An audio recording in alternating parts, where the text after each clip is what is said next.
Stand on the stones and I stare at the waves, and all of my anger runs red in the sea. I have let go of all of my rage, and it's sailing away from me. I will placidly go amid the noise and the hate.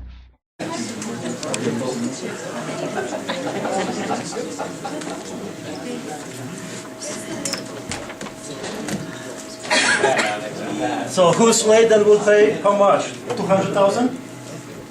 200,000. Good timing. He's a speaker, so it's good. Yeah.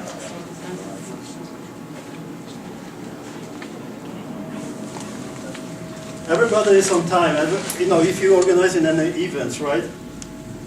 Some of the guys, they won't like be sharp 7 o'clock. I don't care about that. You know, like as long as you network, guys, as long as you are making friends, that's the main thing which is the club about, right? Making friends, making network, and expand your power team, right? Yes. Is it right? Yeah. So, guys, it's not my show, it's not those guys' show, it's your show. And I would like to thank you very much for showing up. I'm very, very honored to have you every last Thursday of each month, except the summer and December. You know, 28 I rather spending home than, you know, having a webinar, seminars. However, I would like to thank you very much for showing up. We have here very, very sophisticated real estate investors, and we have mediocres and newbies, but I promise you there is something for you in that presentation, in the future presentations, and by joining in the club. Okay? Additionally to that, I would like to thank Guru Tropolis company for sponsoring that event today. Thank you very much, Dan. And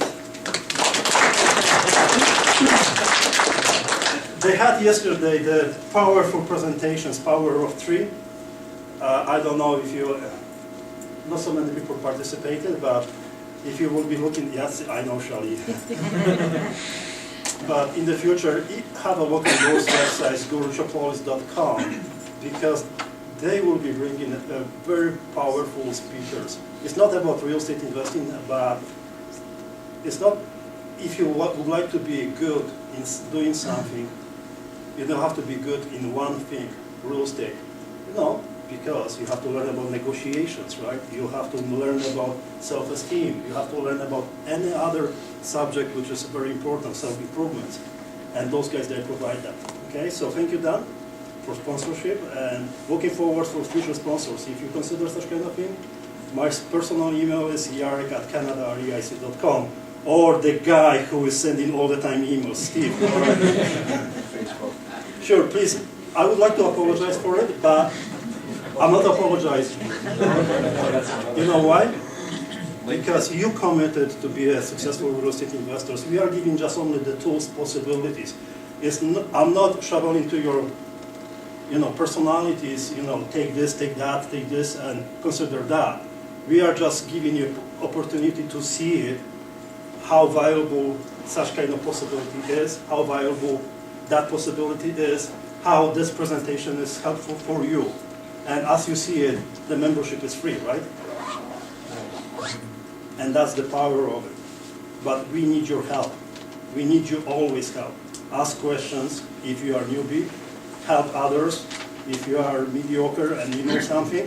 And if you are advanced investor, provide resources. And I promise you, as much you give, you will receive much more. And we have proofs already of the investors which are putting their effort, and even at 2 o'clock at night they are putting a post and replying to it, and they get in a very, very positive feedback, because that's the power of networking. So, talking about power of networking, I would like to also share with you that I met with this guy. Oh, okay. No, this guy. 200,000? No. Hi, guys. No, sorry, just Just register, okay, and then join it. So I met with, Excuse me. I'm sorry, 3 guys. This is just invite by Pinnacle, right? Yes, speaker. Yes. Yes, speaker, right? Yeah. About investing in real estate. You're talking about residential, commercial. You have to know a lot of different things. And nobody knows everything, right? Do you agree with it? Yes. I don't hear you. Yes. Okay, that's good, thank you. You don't know about everything, Alex. Sure. So, what I realize is, even if you don't know everything about real estate, if you have a possibility to ask somebody else, give them the call. You know that, but you don't know about that yet. But you know much more than you can imagine you know. That's why we organize that club. If I'm having problems with some of the real estate stuff which I don't know, and I'm honest, I am not advanced investor, okay? But I can ask people which I can call them, and I know that if they see my number, they always pick it up. Right? Right, Shirley? Okay, so that's the power of networking. So going back to that presentation and to the speakers, Pinnacle guys will be presenting and talking about, what's the subject? Answering questions that your lender would ask when you're approaching them for financing. So there are, how to present it from the bank, how to make money, provide your money. So Articulating your vision. yeah, Yeah. listen, make a notes. We will be recording, we are recording the presentation with the permission of those guys, All of them. Yep. all of them. Making sure he's a lawyer. Yeah, make sure. Yeah. So be careful guys, don't ask so different questions because then I have to edit. I don't like editing videos, so I would like to record everything without even, stopping and then editing and uploading on YouTube and anywhere else. Just for your information, you will have a chance to review it and watch on CanadaREIC.com fully or even on iTunes. Okay, so you can download on the Apple application and then you can watch it without problems, okay? So, it's all yours. Okay. Thanks, Yard. You're welcome. Well, my name is Colin Rose, and we're all managing partners with Pinnacle Equities, like Yark said. So I want to start you guys off with a question. Okay? Does anybody know what an average percentage would be that you want to put away for a contingency fund? Anybody have any ideas? Has anyone created any financial documents before? Want to throw a percentage out there? 5. 5%? Okay. Does anybody have any other ideas? Maybe we want to go higher or lower? 10. 10 to 15. Yeah, okay, so we got 5 to 15%, that makes sense. Any number in there is reasonable. It depends on your product, of course. But what I want to draw your attention to is what can happen under some interesting circumstances.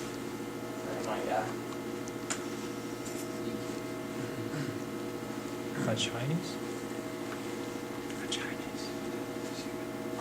This is an interesting video that I found online. Of course, it's not going to work.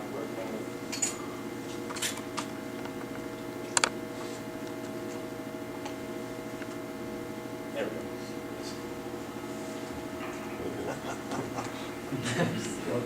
This is a building demolition in China. It's happened in the last couple of years, and you'll notice that it didn't go as well as planned here. Now, what was supposed to happen was the entire building was supposed to come down. It was supposed to split down the middle there, but that building takes up an entire square city block. And this whole piece here fell onto the lot next to it and all over the public road. And you also have this piece here that never ended up falling down at all, okay? So do you think that your 5 to 15% contingency fund will cover the cost it's going to take now to clean up half of a building or just cover like the next block? And the crane that's going to be necessary to bring in and dismantle it piece by piece now? And not to mention all of the dust and disaster? Probably not, right? I'd just like to add that I think the lesson here isn't necessarily we should make a big contingency fund. I think the lesson here is we should better plan the project, take care of all of these unknown variables so that nothing goes wrong. So we don't need a huge contingency fund. Right, yeah, that could essentially bankrupt anybody's project, anybody's company completely, right? So, anyways, this is our presentation, your project in a lender's eyes. We tried to take the perspective of a lender, and we're going to try to go through as much insight from the lender's point of view so that when you're articulating your vision, your project, you can come up with all the different pieces that are necessary that a lender's going to end up asking you. Okay? So, everybody involved here, my name is Colin Rose, they're on the right, or your left, I guess. I'm in charge of operations at Pinnacle Equities. We all have our own role, and it's my job to come up with the operational strategy, marketing programs, and all of the internal administration, which we won't get into, of course. Chris Perillo, he is our Chief Financial Officer. Chris is an accountant by trade, and he's worked in the past for a couple of CA firms, and over the past while he's had a lot of experience working with offer memorandums for land syndications, and he does all of our financial projections and work on our consulting side of the business. Yeah, That's pretty good. that works. Agostino Mosca is our communications guy. He is in charge of building all the relationships with all of our contacts, and he's also got the most experience out of all of us. He's worked in a lot of multi-unit real estate, land banking, and he's in all of our connections into the development world. And when he's not communicating with all of our contacts and building those bridges, he's in charge of analyzing potential properties and coming up with all of the information we need when we're putting our products together. So you're going to hear him talk a little bit later about the information involved in the due diligence process and things like that. So, yeah, these are the 4 sections that we've broken up our presentation into so that you can follow along. And in case you have any questions, you can see what's going to be coming up. The first is financing options. That's going to be where you want to get your money from, all the different places that you can draw your funds from. Next is doing your due diligence, and that's essentially all of the questions that you're going to be needing to ask, hence the title of our presentation. Demonstrating commitments, how you're going to prove that you're the right people for the job beyond having capital of your own, and making it clear, articulating the vision. Okay, so I'm going to pass it off to Chris here, and he's going to talk a little bit about financing options. Okay. Great, thanks, Colin. Financing options. I'd like to start with maybe asking you guys, what are some of our financing options? Does anybody here have an idea about where we can get money for our potential real estate project? Give me some takers. From James. What was that? From James. James. James is the money guy. Yeah. Autographs later. James is over here. Who are you with, James? Anybody else? Private equity lenders. Yeah, private equity lenders. That's good. We've kind of broken what we believe are some of our key options out here for you guys, and we've put them onto a little bit of a chart on, for example, availability or security to the financier. Okay, so this is all in the perspective of the lender's eye, just like the title of our presentation. Some potential options that we have could be institutional lenders. These are our banks. I'm going to throw in there mortgage investment corporations. Because these are both sources that you can be talking to, like a solid mortgage broker, somebody who's independent or something, can put you in the right direction to be looking after some creative financing options there. We got private lenders and venture capitalists, or your angel investors. This is people from private placement, like the general public, or just people with a ton of money. I'm not going to get too much into that because we got a great friend of ours from the law firm to talk about securities law today. That'll be great. And maybe the less explored option sometimes is grants. Grants, I think, are very interesting because they're a little bit less explored, and they do have some opportunities for some cash if you're looking for maybe a smaller amount. If you're going to be looking for some granting options for your project, it's very easy to go down to like the public library and maybe pull out. They have like a huge binder just filled with like a whole bunch of different pages on different granting organizations that you can be getting funds from. Some of our experience in the past has been that a lot of these organizations tend to focus on like a niche kind of market or sector. If we're dealing in real estate, this can often be things like green or environmentally friendly housing would be an interesting one that there's a lot of grant potential out there. Or they have some kind of really niche markets, like there's a lot of grants available to Native Americans, or like women in business, or people under the age of 25. And there's just some interesting opportunities. We found recently that if you're, we've had some commitments from some clients of ours who have gotten grant funding on the condition that they match funds for themselves. So kind of keep that in mind if you're looking for grant funding, that you might be putting up half of the funds yourself, and the grant company will give you 50%, which is very interesting. And institutional lenders in the mix kind of fall into the chart here with like security, in that they're going to typically want to be backed with some kind of real estate entity. We call them mortgages. You guys are probably very familiar with them. Great. Next slide. Okay. Doing your due diligence. Yeah, so once you figured out where exactly you're going to get the money from, you need to figure out the who, what, where, when, and why of your project, right? So this is where we get into all the questions. Sometimes, when you've got a good project, you got some smart people. I mean, this guy's going to the school for the gifted, right? But he can't get in the building because he's got his head down and he doesn't notice one of the obvious things that can be easily overlooked. So we want to make sure you've answered all the questions so you don't get caught pushing a boulder. All right? So first off, we have the market section. Adrian, you want to take us away? Yeah, thanks, Colin. So talking about due diligence, and the first part of that that you want to explore is the market part. So some quick questions you can ask yourself is, where will your product be sold? Who are your customers? And the competition in that market.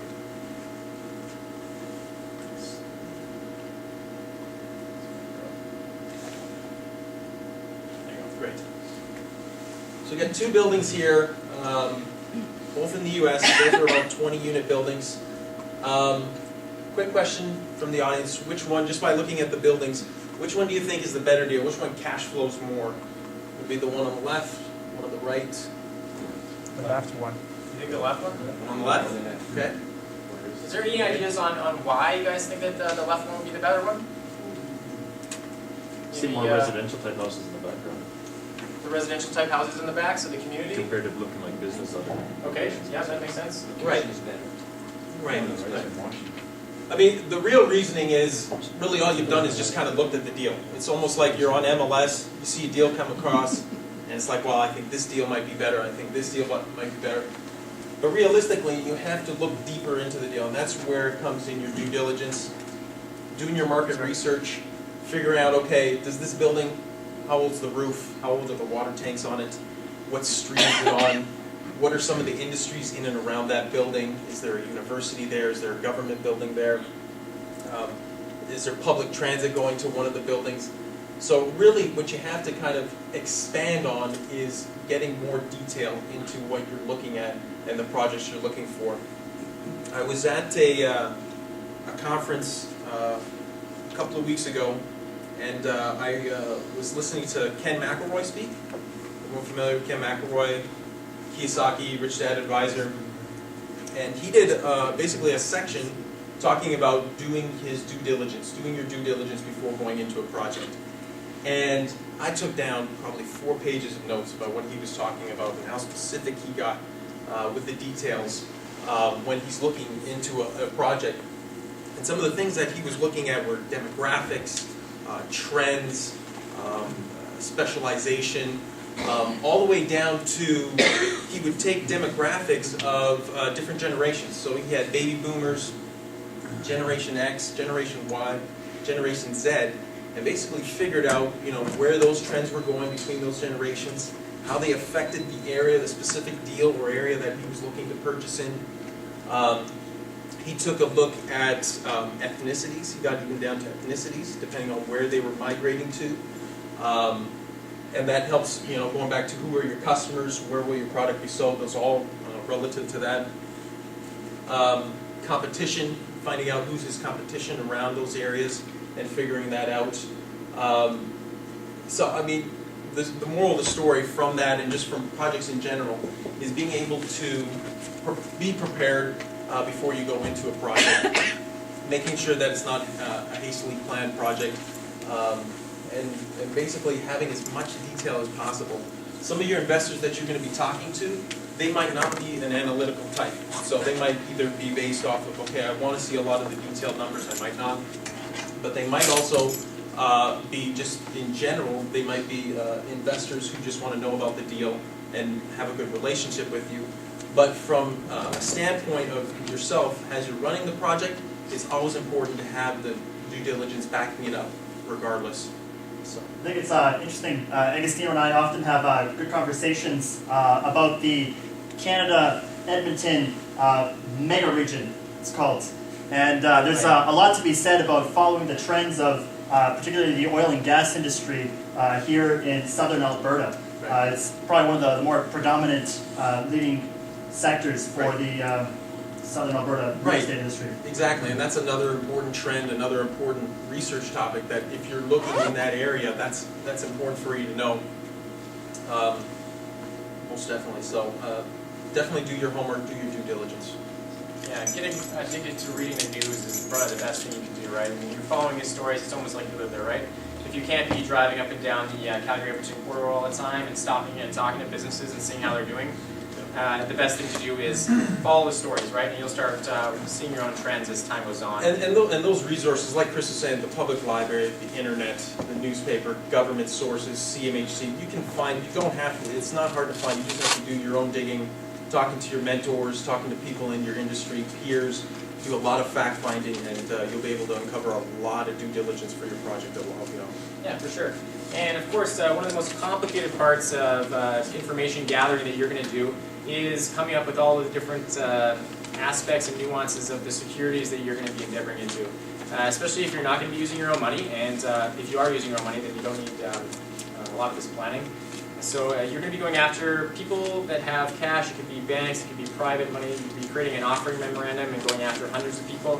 There's a lot of securities laws that have been developed over the past even a couple months. So we've got Ryan Franzen, sorry. Yeah, no, that's okay. Yeah, his specialty is corporate and commercial and securities law. He's from Cloud & Company, and he's going to take it from here. Okay? Sure, so. Yeah.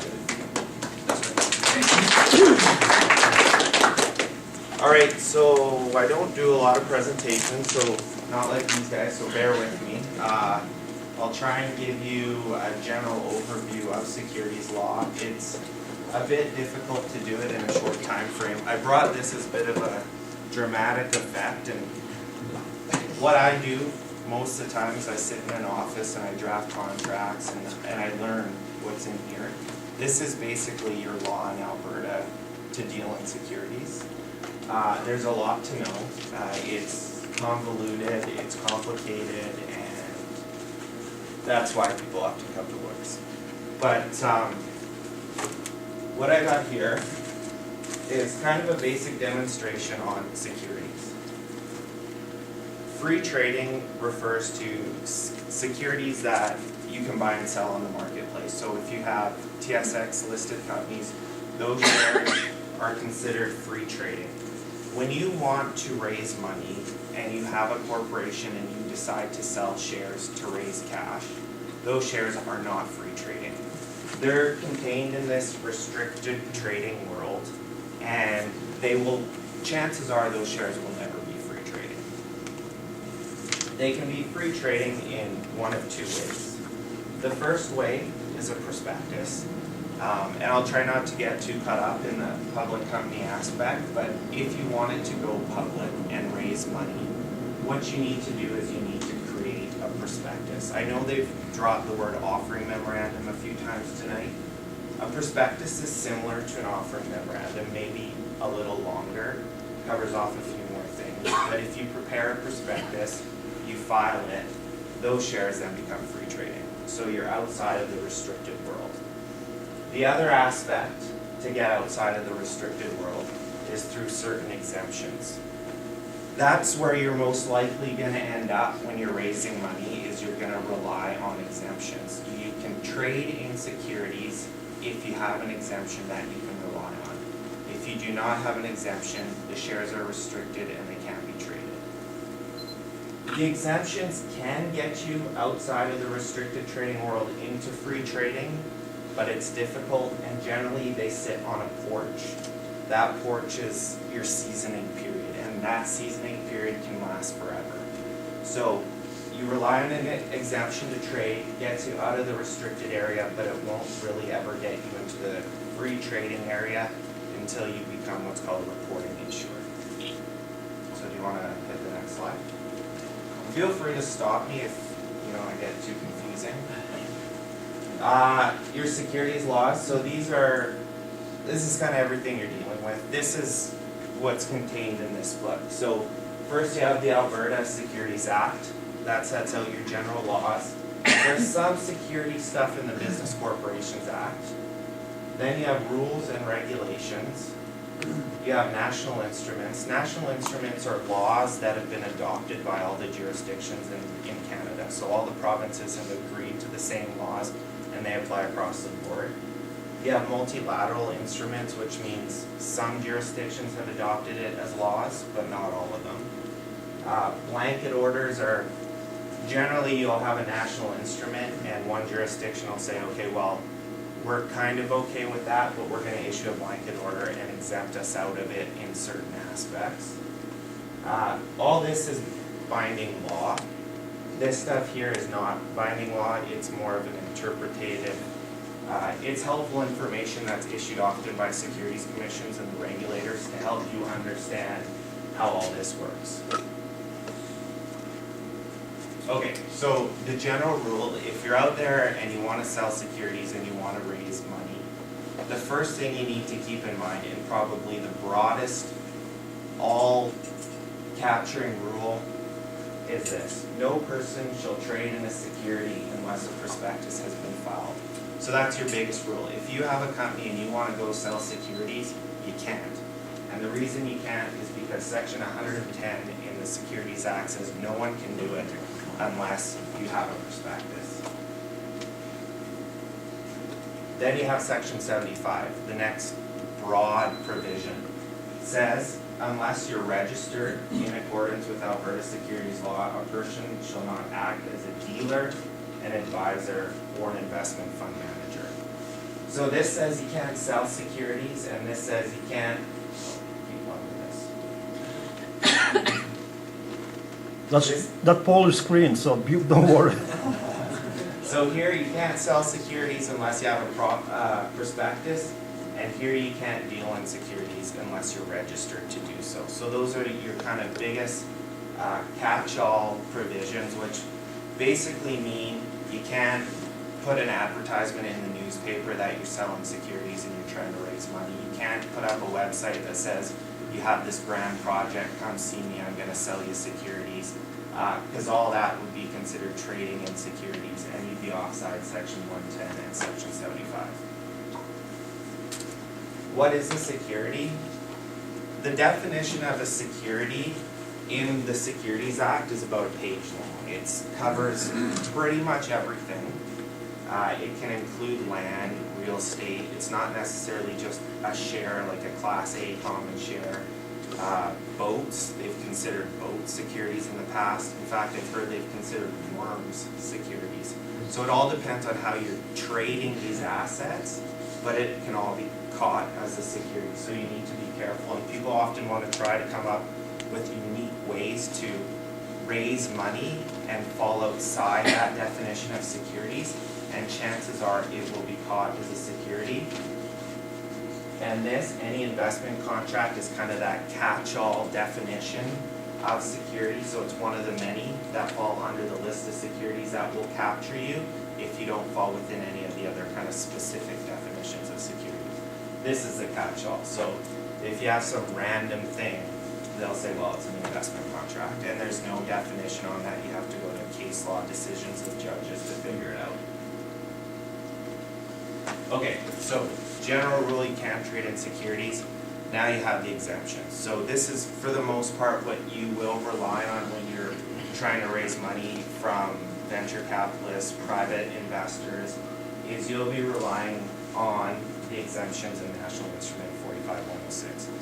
Those exemptions say if you sell to certain people and rely on these certain exemptions, you don't have to have a prospectus. Recently, last year, the exemptions in National 45-106 said, if you do this, you don't need a prospectus, and if you do this, you don't need to be registered. So you fall outside of section, or you have an exemption from section 110, and you have an exemption from section 75 of the Act. Recently, however, in March 27th of 2010, they repealed all the registration exemptions from National Instrument 45-106. That's created a lot of problems and a lot of issues. So if you rely on exemptions in National 45-106 to sell your security, you're okay in that you're not caught by section 110. You don't need a prospectus, but you still need to be registered. Go to the next slide here. Okay, so these are your main exemptions in National 45-106. These are what you will probably rely on when you raise money. So if you're selling securities, one of the easiest ones is an accredited investor. There's a test for an accredited investor. Generally, it's based on the net worth of the individual that's investing. I believe it's $1 million in net worth, or $200,000 in income in the current year and in the last 2 years, something like that, or $300,000 in income between the husband and wife. If they meet that financial test, they're considered an accredited investor, and you can sell to that person without having a prospectus. So you can just approach them and say, here's my company, I want you to invest X number of dollars. You can sell to that accredited investor without the prospectus. That's the exemption that allows you to do it. The next exemption is a private issuer. Private issuer is kind of funny. All of your corporations, generally, when you get started, will be considered a private issuer. When you first incorporate, you will have restrictions in your company that say you're limited to 50 shareholders, and the shares in the corporation are not freely transferable, and you need consent of the directors to transfer shares. When those restrictions exist in your corporation's articles, it means you're a private issuer. As a private issuer, you're allowed to sell securities without a prospectus, provided that you sell to the subcategories under private issuer. For the most part, the subcategories under private issuer are very similar to the non-private issuer category. So if you're a private issuer, you also have the accredited investor exemption. You also have the family, friends, and business associates exemption, DOM, and the minimum amount investment. Oh, do you want to go back a second? Sorry. Okay, so after that, family, friends, and business associates. Again, the general rule is you don't need a prospectus to sell securities if you're selling it to your family, friends, and business associates. And the policy behind that is you shouldn't be trying to screw over your friends and family and your business associates. And, we hope that's the case. I guess history has probably shown us otherwise, but that is the policy. Often what you find is people will say, well, he's my friend, so I'm selling securities to him. And that's fine if he is your friend. But often when you're raising money, everyone becomes your friend. And the Securities Commission does not like that. So they interpret friend in a very narrow sense. If you're selling securities to your friends, they need to be people you're very close with, i.e. you have dinner with, spend Christmas with, stuff like that. It's not just anyone that you kind of know. They're not your friend, and that will get you in trouble. The other exemption here is the offering memorandum, which they've mentioned several times. An offering memorandum is like a prospectus. It's a detailed outline of what your business is. Here's what I'm doing, here's how much money I want to raise, here's how I'm going to allocate that money, here's all the risks that are associated with this investment. Basically, you're giving the potential investor full disclosure on the investment. And because he has full disclosure, he understands what he's getting into, he understands the risks, he understands how his money is going to be eaten up, or the potential revenue that is anticipated, that sort of stuff. So if you prepare an offering memorandum, You're free to sell without having a prospectus. The next one is minimum amount investment. If you have an investor that wants to invest $150,000, you're free to sell to him without a prospectus. Question, I have a subscription agreement for 200 lots in Sudbury. Yeah. It says here it's a subscription Can you say it a agreement little bit louder? with these shares. So I have a subscription agreement, so I'm wondering, this is not an offering memorandum or what, I don't know, I thought I'd have to show you, but I'm gonna say verbally, this is a prescription agreement of share. Yeah. So, I don't know if this is an offering memorandum. It's not an offering memorandum. Right. Generally, what you Could do- you just repeat it, if you don't mind? Yeah. The question. So my. The gentleman has a subscription agreement, and he's curious whether or not the subscription agreement is an offering. Within a corporation with Class B shares. Right, right. It would not be an offering memorandum. The offering generally you have a subscription agreement accompany the offering memorandum. So you will have a large offering memorandum disclosing everything. And it says, here you go, investor, read the OM. If you like the investment, here's the subscription agreement to purchase shares. So the subscription agreement could accompany an offering memorandum, or it could just be a subscription agreement relying on another category like an accredited investor. They may very well say in that subscription agreement, for you to subscribe for shares, you need to be an accredited investor, and you will represent in here that you are an accredited investor, so initial. And that, So this would fail, my question would, this would fail to be exempt if it never, if this is not registered with the prospectus. they're okay depending on what that subscription is doing. If that subscription agreement says you can only sign off on this if you're doing a minimum of $150,000, or if you're an accredited investor, or you're my friend, then they're okay. The other option would be, you're not an accredited investor, you're not my friend, and you're not investing $150,000, but I've prepared an offering memorandum, and I've given it to you. So because you have the OM, The you general can, public, you can subscribe. So one of those are going to have to be included. Yeah, one of those will have to be included. Make sense? yes. Okay, next slide. Okay, so this would have been a lot easier about a year ago, because everything I just said about being exempt from the prospectus requirement was mirrored by the exemption from the registration requirement. So it was cut and dry. That's all it is. If you had a prospectus exemption, look at it.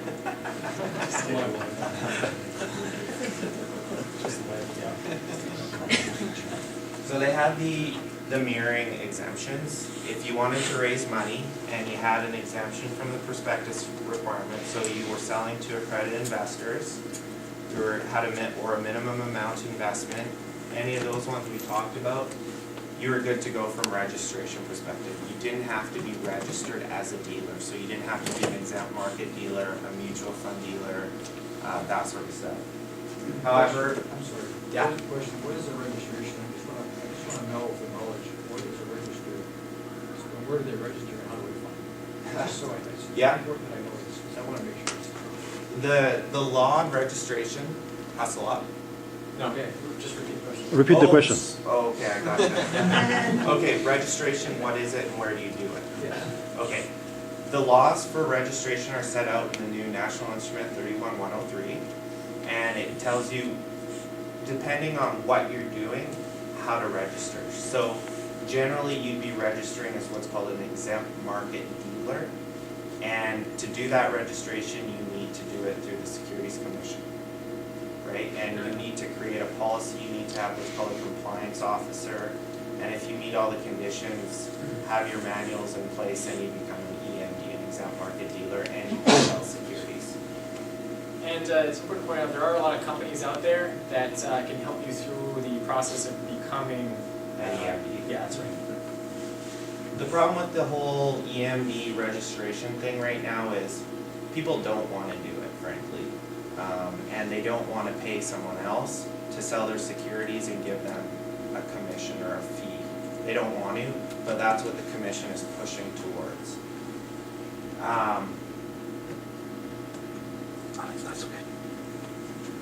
So when they repealed it, I guess what they've done is they've said, you know what? We only want certain people out there selling securities. And we want to control and make sure that the people who are out there selling are knowledgeable and can provide the investor with the proper advice. And if you're not registered and you haven't met all the requirements to be registered, then you're not capable to sell securities to people, so we don't want you doing it. That's kind of what they said. Instead of,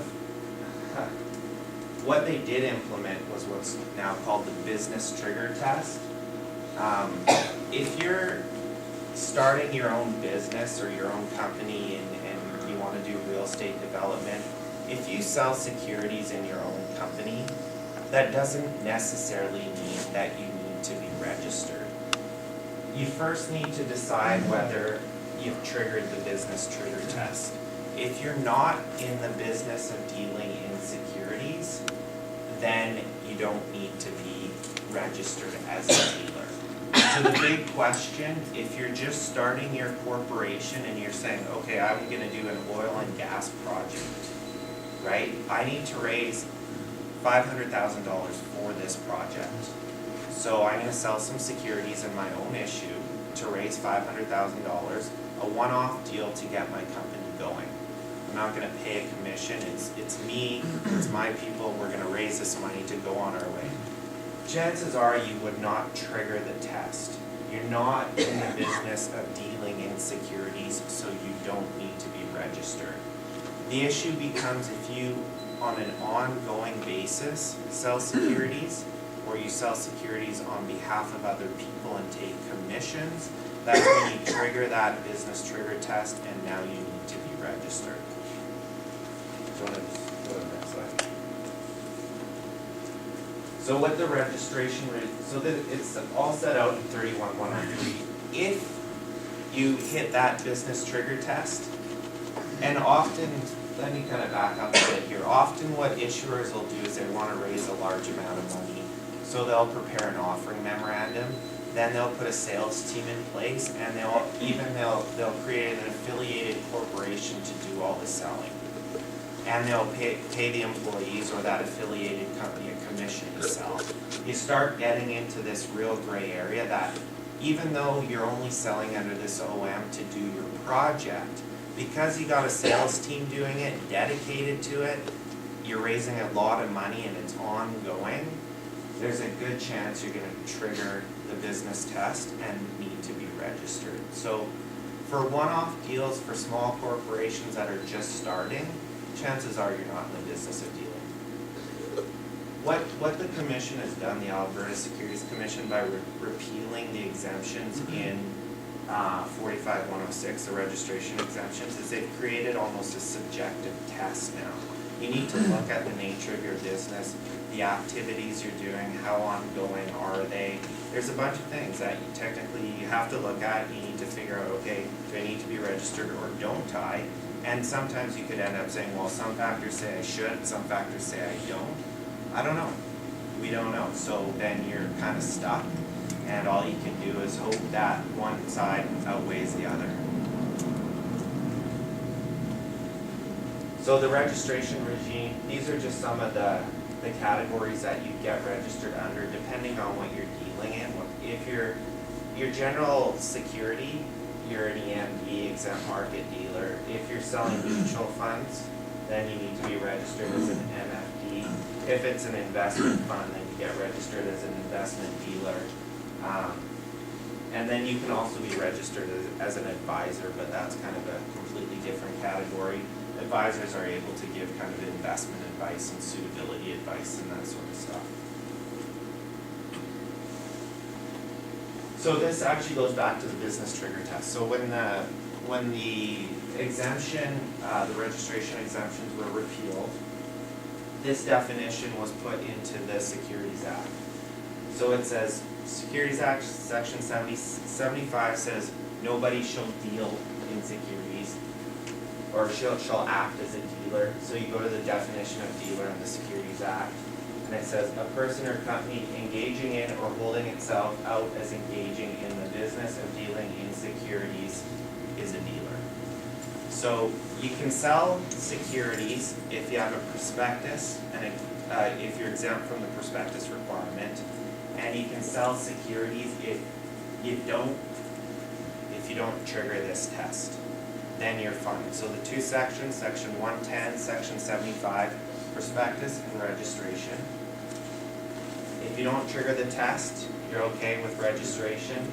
If you have an exemption for prospectuses, so the offering memorandum, accredited investor, minimum amount of investment, then you're okay for prospectus.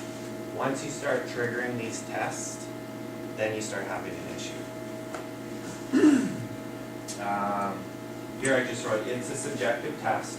There's not much guidance on how it's applied, what factors to look at. National Instrument 31103 has a companion policy.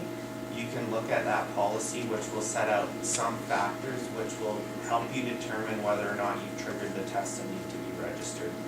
If you are raising a lot of money and it's something you constantly do, it is a major concern, and you need to look into whether or not you need to be registered. And because the law has changed so recently, there haven't been many decisions by the Alberta Securities Commission, so we can't look at past case law and decisions to see how they're interpreting these new provisions. So this is National Instrument 31103 companion policy. That's what the CP stands for. So that's really where your only guidance is when trying to determine whether you need to be registered. These are some of the factors that are listed in there. What's the type of activity, and are they similar to registering? So are you promoting the sale of securities? Are you stating that you will buy or sell securities? Acting as an intermediary, so basically if you're brokering deals for securities, if you're selling securities on a repetitive, regular, ongoing basis, and are you getting fees for it? This is a big one. If you're getting paid to sell securities, then chances are you have a business of selling securities and you're going to be required to register. And soliciting, again, if you're phoning people, cold calling, doing investment presentations, those all look bad, and you could be considered a dealer. So if you're getting your business going and you're thinking, okay, I want to raise $5 million, I'm going to get an OM prepared, and then I'm going to hit the streets, and I'm going to start cold calling, I'm going to put on presentations. That OM gets you out of the prospectus requirement. It doesn't necessarily get you out of the dealer requirement. If you're collecting too many commissions, taking commissions for selling your securities, you start soliciting a little too much and it's a little too ongoing, you start to look like a dealer and you need to get registered, or you don't have to get registered if you have someone else sell on your behalf. So you can go to an exempt market dealer and have them sell the product for you. Okay, next.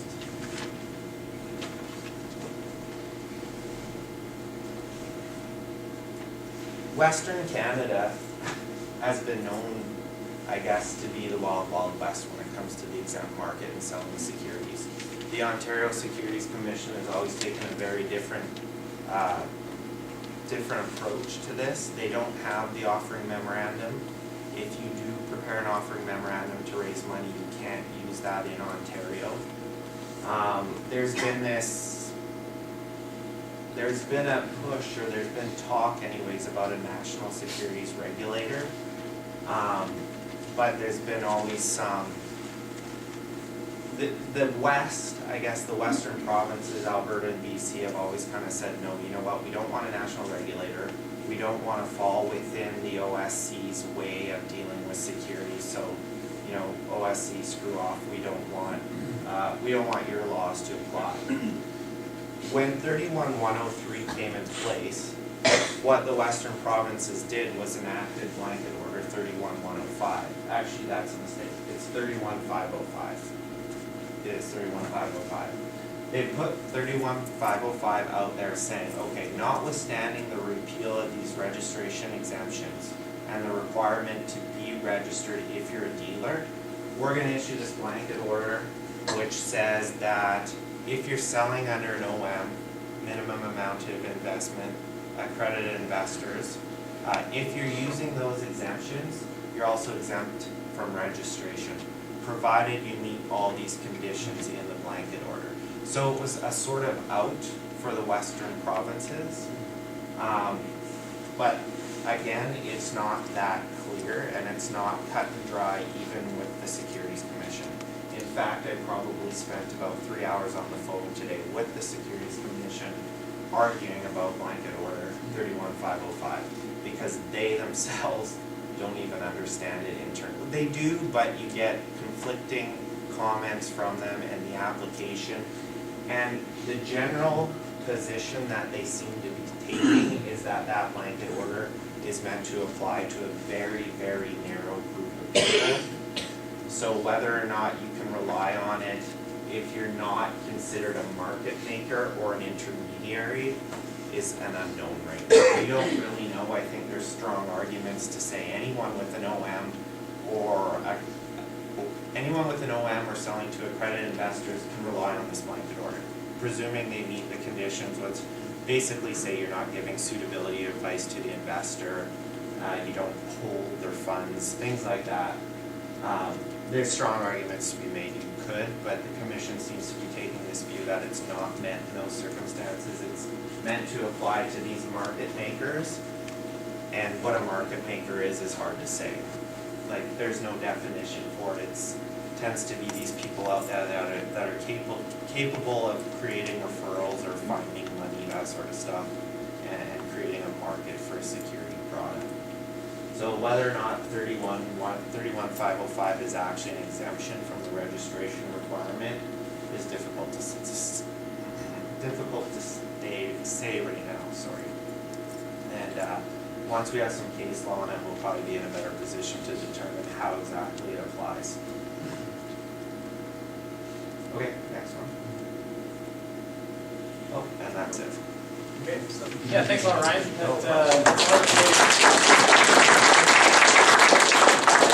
I'm sure that you noticed that that's an incredible amount of information to go over, and it's also extremely, extremely important. So we will be around a little bit afterwards if you have any questions about that specifically. And all of our contact information, just so you guys know, is going to be available on our handouts, which are on the back side there. So Chris is going to jump in now, and he's going to talk about some of the other due diligence components. The next one being the cost involved. Okay? Sorry, go ahead. Perfect. Let's talk about costs. When we're putting together our plan for our entire business project, typically we're going to have several different financial documents in a well-rounded business plan. Anybody got some examples of what this might include? What kind of documents would you guys include in your business plan that would be financially related? I can name about 8 of them. Chris will give you a prize. Michael? Income statement? Sure, yeah, you can have a projected income statement, yeah, or projected balance sheet. Here's where we think we're going to be in the future. A really important one would be like a first year kind of budgets. Typically, you'll approve your budgets for your first year of operations so that you can put them in your plan and show the investors this is what we want to do in our first year of operations. This is where we're going to be spending our money. I like to, when designing budgets, I like to put as much focus on variable costs as I can, as opposed to fixed costs. Okay? So fixed costs are going to be things like office lease is a great example, or your receptionist. I try to, as a personal opinion, I guess, I like to minimize my fixed costs and increase my variable costs because it tends to lead to a more successful business if you don't start generating revenues right off the get-go. And one of my other really favorite financial documents to be including in a well-rounded business plan would be a use of proceeds. So you can outline specifically, like, okay, I want, say, $1 million, and this is how I'm going to use it. You can outline where your use of proceeds are going to go so that you can show people those kind of details. When we're dealing with costs, putting together your budgets might be one of the more difficult portions. And depending on what kind of real estate project you're getting into, you may want to get some expert advice on something like this. If you're going to do a build out, a good general contractor will be able to help you by pulling out some expenses from former projects to show you, like, okay, we're going to spend X amount of dollars on roofing, and this is going to be our percentage that we allocate for waste, and they can help you put together all those kind of really ridiculous numbers that the average person would spend a lot of time trying to figure out. It's just a complete waste of your time, and you can call up your general contractor and have them help you out with those kind of things. So that's great. When dealing with some of your expenditures, there's kind of some weird ones that we can kind of include, especially for tax planning purposes. One of my favorite subjects. Like if you're going to have a buy and hold project or a rental project, a great expense to have would be your amortization of your building. You can actually depreciate the value of your building for tax purposes, even though your real estate is typically going to be increasing in value. Really cool. So if you have a rental property, for example, and you're pulling in positive cash flow, like like $2,000 this year, say, you can actually decrease the value of the building by $2,000 to eliminate all your revenues, so you won't pay any taxes. And you can do this for a pretty long time, like 40 years for tax purposes.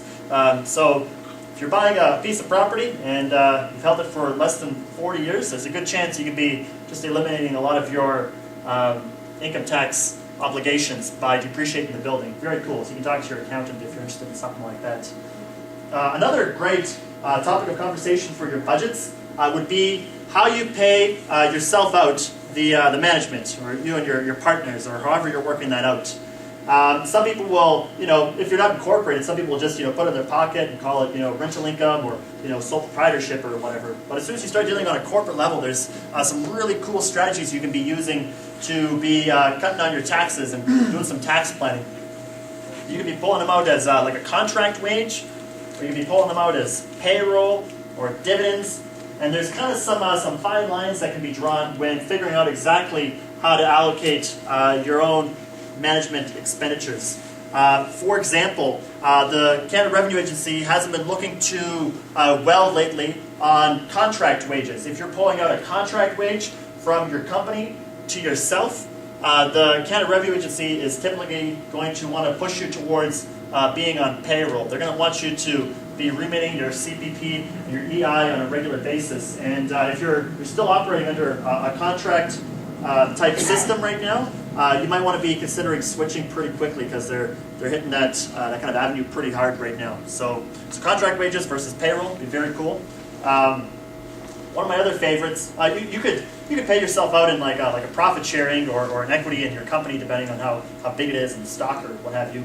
But one of my favorites for tax planning purposes is there's actually a really cool clause in the Income Tax Act where you can declare yourself a bonus from the company and expense that bonus on the income statement right away. You can put a big expenditure on the income statement at the last day of your year end or whatever you like, but your company doesn't actually have to pay that bonus out for 183 days. So this is pretty cool for income tax planning purposes, because you can defer a lot of your taxation.